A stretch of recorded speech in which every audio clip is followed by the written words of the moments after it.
People use the words rug and carpet interchangeably, but they're not the same thing. A rug covers just part of the floor. A carpet goes wall to wall.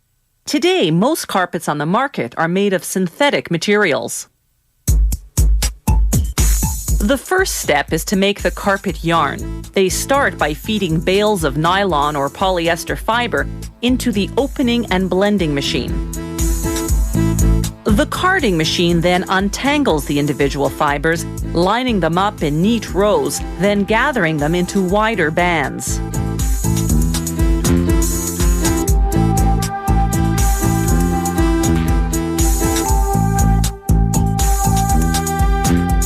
The bands go into cans.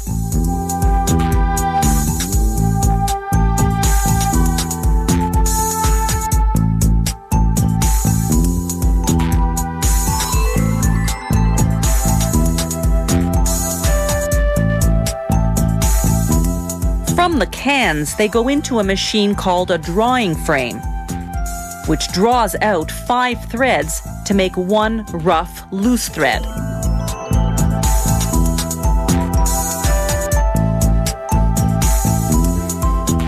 That thread goes on to spools. Then they twist threads from 2 spools to make a stronger and thicker thread.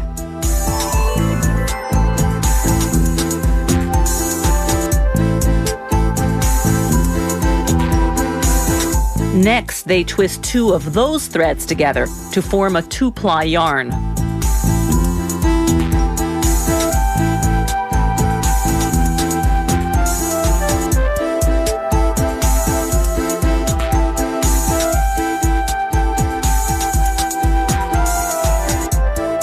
To ensure the 2 plies don't untwist, the yarn goes through a heat-setting machine at 132 degrees Celsius. The continuous heat permanently sets it, much the way a curling iron sets hair. After 45 seconds of heat setting, the yarn is rewound on spools.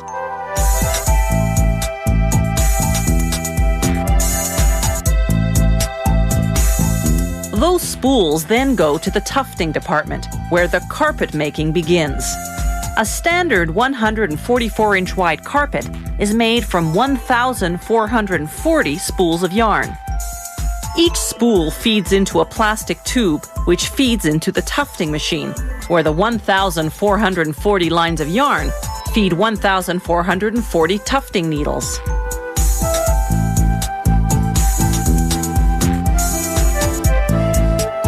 The needles stitch the yarn into a canvas backing made of polypropylene. With slow motion, you can see the yarn being hooked onto the canvas, then cut underneath into carpet pile. Up to 12 needles work each inch of canvas. The result is a pile carpet in the standard 12-foot width.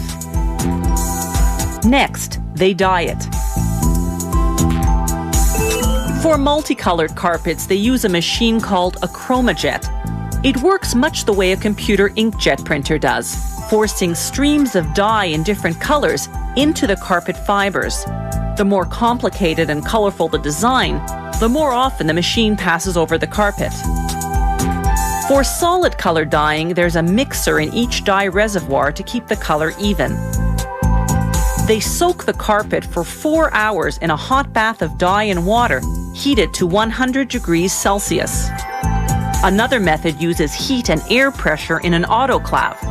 What the bath method does in 4 hours, this method does in just 30 minutes, and with more carpets at a time. Once the dyeing is finished, they apply a water-based glue to a polypropylene backing. Then put the backing over the original canvas backing, locking the carpet fibers in place. Then it's onto what's called the marriage roll, a roller press that marries the 2 backings together.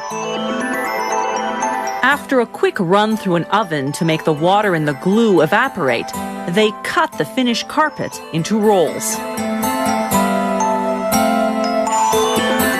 A standard roll is 30.5 meters long.